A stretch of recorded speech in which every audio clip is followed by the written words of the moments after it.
3 offers in the space of 24 hours was enough for the Cows to eventually lure away a future Immortal. And all Thurston wanted was a chance to prove himself week in and week out. Ahead of me, I had Braith Anasta, who had played for Australia and was in the New South Wales side at the time, and Brent Sherwin, who was on the cusp of Origin, who may have also just signed a 5-year deal with the Dogs. Now, I'm not big on speculation, but I can't help but wonder what the NRL would look like if JT had never left the Bulldogs. It's a fun hypothetical and is worth a look to some extent, even if it is just make-believe. Welcome to HarbourNRL. Let's kick off.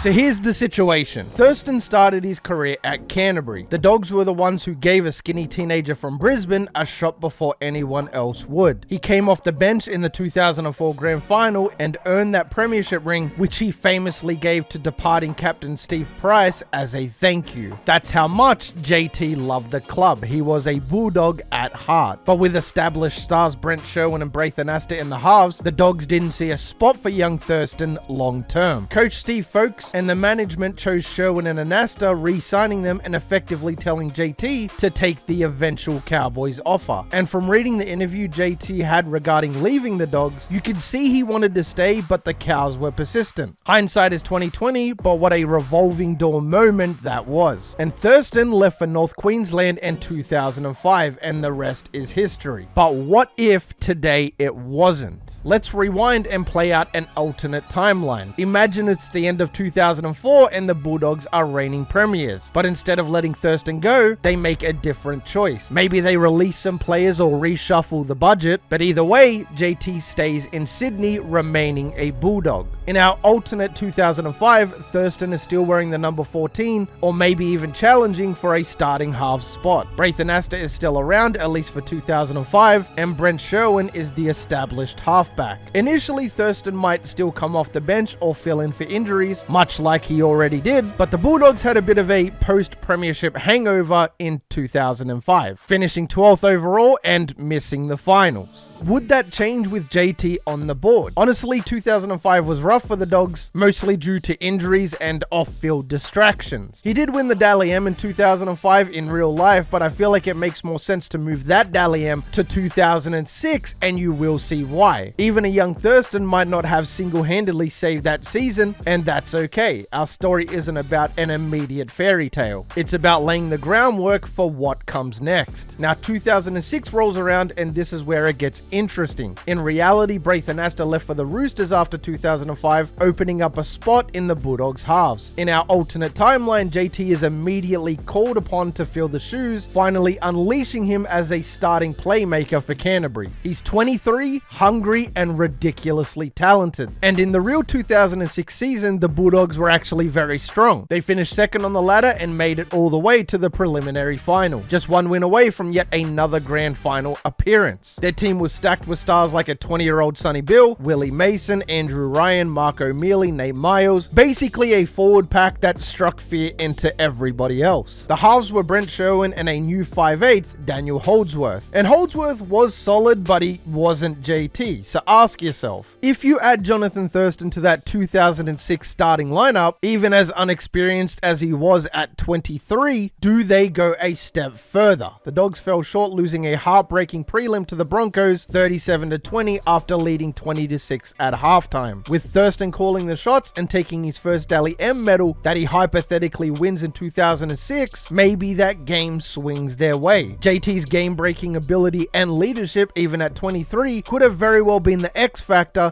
that put them back into the grand final. A Bulldogs vs Storm 2006 grand final with Thurston versus Cameron Smith and Cooper Cronk, that would have been epic. The Broncos were also stacked in 06, but with JT having a Dally M season in replace of Daniel Holdsworth, obviously, the Dogs don't choke that 20-6 halftime score and probably end up in the grand final. It's not completely a stretch to imagine Canterbury winning it all either. Remember, Brisbane won the title that year after edging out the Dogs. A Thurston-led Bulldogs might have stopped the Broncos and gone on to claim the 2006 06 premiership. That could be title number 2 for the Dogs in the 2000s and JT's first as a starting player. So if you add in the Dally M, the legend is already beginning. Moving forward, 2007 brings new challenges. Now the Dogs had a bit of a reality check in 07, although they did finish 6th and made the semis, but they weren't quite the force of the previous year. Now consider Thurston by 2007 in our timeline. He's in his prime and one of the best playmakers in the game. With JT running the show, the Bulldogs likely do better than 6. He could spark their attack in close games they previously lost. It's conceivable Canterbury finishes higher on the ladder, maybe top 4 again. The big obstacle in 07 was the Melbourne Storm juggernaut, which was later a salary cap issue, but nonetheless. In round 5 of that 07 season, Canterbury ends up beating the soon-to-be grand final appearing Manly side, which they lost 16-14 in real life. Which doesn't really matter long term, but I could see them making the prelim final instead of getting knocked out by Para. The funny thing is, the Dogs lost finals week 1 to the Cows with JT, who was on his second Dally M season. So if we flip the script, the Dogs easily win this game and don't play Parramatta altogether. But even Thurston's magic isn't enough to get past a peak Storm that year, and that again is fine. Imagine Thurston and Sonny Bill Williams as the deadliest 1-2 punch in the NRL around this time. Sonny Bill offloads and JT's support play would terrorize defenses. Defending the Bulldogs might be like a literal nightmare. You stop Mason and O'Mealy's up front, then SBW breaks the line, and Thurston is backing up to score under the post. Moving on to 2008, a year most Bulldogs fans would love to forget. In reality, the 2008 season was a disaster for Canterbury. They finished with the wooden spoon, injuries hit hard, and mid-year the club was rocked by Sonny Bill walking out to go to French rugby. It was complete and utter turmoil. Now, if Thurston is there in 2008, it's hard to believe the Dogs, as bad as they were, would have finished as the Spooners. JT can definitely win you games that you might have otherwise lost. The Bulldogs that year lost a lot of close matches and at times looked unorganized without experienced halves since Sherwin was out of form and got dropped. And they were rotating inexperienced guys. Thurston's presence alone could have turned some of those narrow losses into wins, lifting the team off the bottom. More importantly, JT was becoming a true leader by this stage. He might have helped hold the team together during the Sonny Bill Williams situation. So while he couldn't have stopped Williams from leaving, Thurston could have been a calming influence and a rallying point for the remaining players. Instead of the Dogs spiraling to last, maybe they finish mid-table instead. Not a rememberable season by any stretch, but avoiding a wooden spoon in a chaotic year would be a win in itself. And as for those leadership qualities, they pay off big time in the years to come. Now in 2009, it's redemption time for the real Dogs, and potentially domination time in our alternate timeline. The real 2009 Bulldogs underwent a huge rebuild. New coach Kevin Moore, new recruits like Brett Kamali, Michael Ennis and Ben Hannett, and they went from worst to almost first. They finished second on the ladder and got within a flea dick of the grand final again. In 09, the Dogs were knocked out in the prelim by Para 22-12, but a 2009 with Thurston at halfback instead of Brett Kamali could have been a completely different story. Not that Kamali was bad, he was fantastic for the Dogs that year as well as a steady veteran presence, but with JT, maybe they spend that money elsewhere and reinforce another part of the team. JT in 09 was on another level. He was peak Thurston, and with JT linking up with Michael Ennis and Josh Morris, the Bulldogs attack would be electric. Canterbury was already good in 09. With Thurston, they might have been unstoppable. It's pretty easy to imagine the Dogs marching into the 2009 grand final. Could they have beaten that fairy tale Parramatta Eels side or the eventual premier Melbourne Storm? That's up for us to decide. But with JT at the helm, I'd give the Dogs a great chance. 09 could have very well been another Bulldogs premiership in the Thurston stays scenario. At this point, JT might already have 3 titles as a Bulldog, and he's only 26. Instead of a roller coaster of great seasons and wooden spoons, they might have been a fixture in the finals every year. A superstar halfback can do that for a club. Look at how the Melbourne Storm stayed on top with Cronk, or how the Cowboys became contenders once Thurston arrived. In real life, the Dogs tried a revolving door of halves after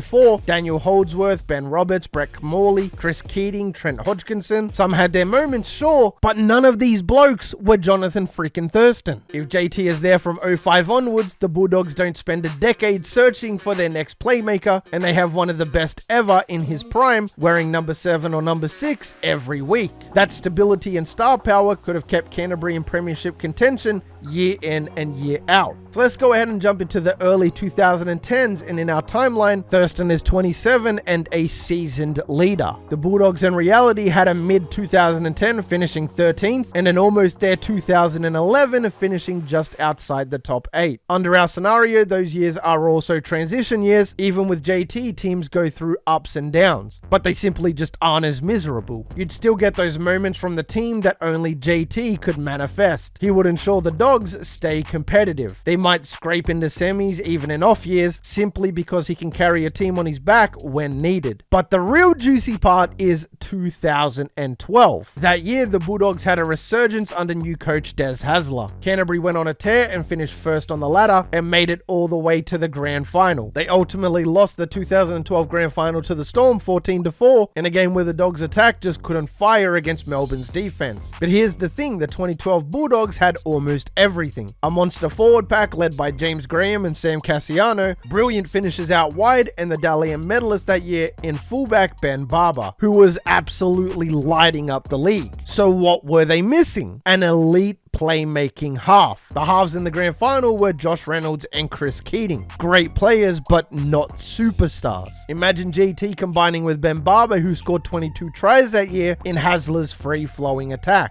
Barber was basically doing it all alone in the backs, but with Thurston feeding him passes and setting up the plays, the Bulldogs' offense would have been nearly unstoppable. It's not far-fetched to say the Dogs would have won the 2012 premiership if Thurston was steering the ship. Melbourne was great, but Thurston is exactly the kind of player who can crack even the Storm's defense with a clever pass or a clutch play. He's the guy who would have found a way to get the Bulldogs more than 4 points in that grand final. That could be another premiership ring for Canterbury, and yet another one that JT adds to his legacy. By 2013, Thurston is hitting his 30s, but still at the peak of his powers. The Bulldogs in 2013 were a bit up and down, making the finals, but not the big dance. With Thurston, maybe they go a step or two further again, but let's talk 2014, another pivotal year. The Bulldogs finished 6th that season and went on a giant killing run in semis to reach the grand final. They were ultimate underdogs against South Sydney, and although they fought hard, they lost that grand final as well. That made 2 grand final losses in 3 years for Canterbury. But if you insert a Dally M medal winning Johnathan Thurston into that 2014 Bulldogs team, even if the regular season had been rocky, I could see that being yet another ring added to the cabinet. Would they have beaten South in the grand final if JT was there? Your guess is as good as mine, but the Bunnies were a powerhouse team that year led by GI. Regardless, maybe JT can make the difference. I mean, they did lose like what, 30-6 or something like that, so yeah, maybe not, but still, you can't help but wonder. At the very least, he could have kept them in the fight longer. Maybe the Dogs don't fade in the second half as they did. It's those moments in the biggest games where having a legendary playmaker counts. Thurston by this time was the guy known for clutch plays. Like in 2015, he kicked the famous golden point field goal to win the Cowboys their first premiership. If we shift that magic to the Bulldogs in 2014, perhaps it's Canterbury celebrating instead of South. If JT stays with the Dogs, we could easily be looking at something close to a dynasty. Potential premierships in 06, 09, 2012, and now 2014. Maybe not all of them, of course, since the NRL is unpredictable, but who knows? He could have even turned out with more than that throughout those years. In contrast, since 2004, without Thurston, the Dogs haven't won another premiership. They came close, but couldn't get it done. JT could have very well been the difference. The Dogs were often always just one piece away, and JT was always going to be that piece. And what about Thurston's personal career? Well, in real life, he became an absolute legend of the game. 4 Dally M medals by 2015. Multiple Golden Boot awards as the world's best player, a Clive Churchill medal in the 2015 grand final, and of course he helped deliver North Queensland's first ever premiership in that Golden Point thriller in 2015. If he stays at Canterbury, does his career pan out better, worse, or just different? It's an interesting question. He might not have 4 Dally M's, or he might have more, who knows? Playing in a star-studded Bulldogs side, he would have had to share the spotlight a bit more. But I'll tell you what he probably would have more of is premierships. And for many great players, premierships are the ultimate currency. Instead of being the hero of North Queensland, he'd he'd be the king of Belmore, possibly leading the Bulldogs to a handful of titles and cementing their 2000s era as possibly the best in club history. There's also the matter of club culture and impact. Thurston's staying could have influenced the Dogs' recruitment and retention. Success breeds success. If the Dogs won more titles in the late 2000s, maybe key forward stars like Big Willie or Sonny Bill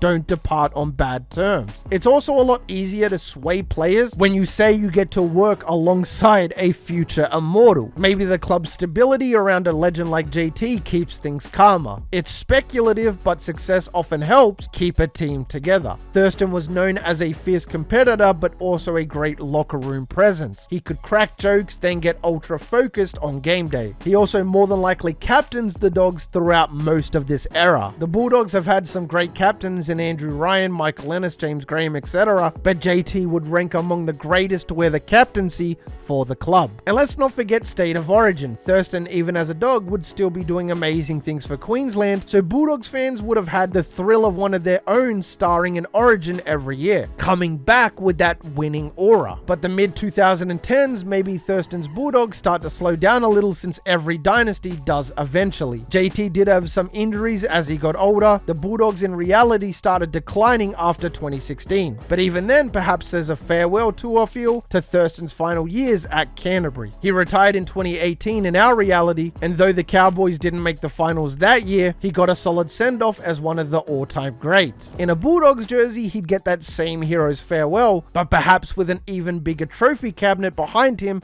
and the club. Who knows, maybe he plays on an extra year to 2019 to mentor the next generation before hanging up the boots as a one-club legend. One-club players are rare these days, and how special would it have been for Bulldog supporters to say JT was their club's legend from start to finish? Of course, we have to acknowledge, if Thurston had never left the Bulldogs, the ripple effects would be endless. The North Queensland Cowboys, for one, would have remained a struggling team in the late 2000s, and that fairy tale 2015 premiership for the Cowboys likely never happens. And for Canterbury, it's almost all upside. It's essentially swapping a decade of what could have been for a decade of we did it. The Bulldogs were already a proud, successful club, but JT could have made them an NRL dynasty. Now, we're not saying Johnathan Thurston alone guarantees all this success. Rugby League is a team game, and of course, anything can happen. But it's pretty clear letting him go in 2004 changed history forever. The fact that we're even talking about this shows how impactful Thurston was. The Bulldogs had an immortal in the making, and letting him slip away due to a salary cap squeeze and a misjudgment of his ceiling. As fate would have it, he became one of, if not the greatest ever, up there in Townsville. But in this alternate timeline, Thurston's immortal career happens in Dogs colours. Now, it's a little bit cringe, but just try and close your eyes and visualize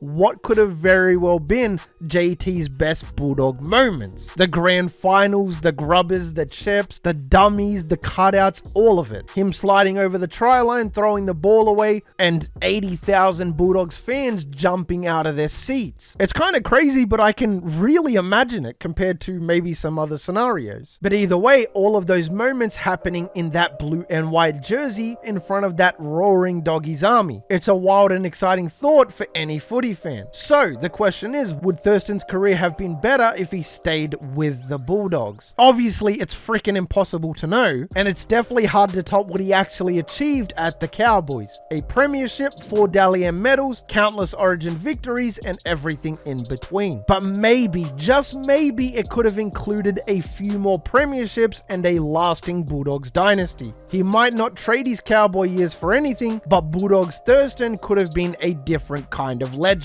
Instead of the Cowboys' first title in 2015, maybe he delivers Canterbury's 9th or even 10th. Who knows? It's one of those great rugby league debates with no definitive answer, but it's simply just fun to imagine. JT staying at Belmore could have changed everything. It's the ultimate reminder that one decision or one player can alter the trajectory of an entire club. This isn't just rewriting history, it's a look at how thin the line can be between what is and what could have been. And even though we can't change the past, thinking about it sure makes you appreciate those sliding door moments moments in sports. So what do you reckon? Would the Bulldogs have dominated with JT running the show? Or would things somehow have gone differently? The legacy of Johnathan Thurston is already set in stone, but in a blue and white alternate universe, that stone might have been sitting proudly at Belmore. The Dogs in 04 didn't just lose a player, they lost what could have very well been the greatest era in club history.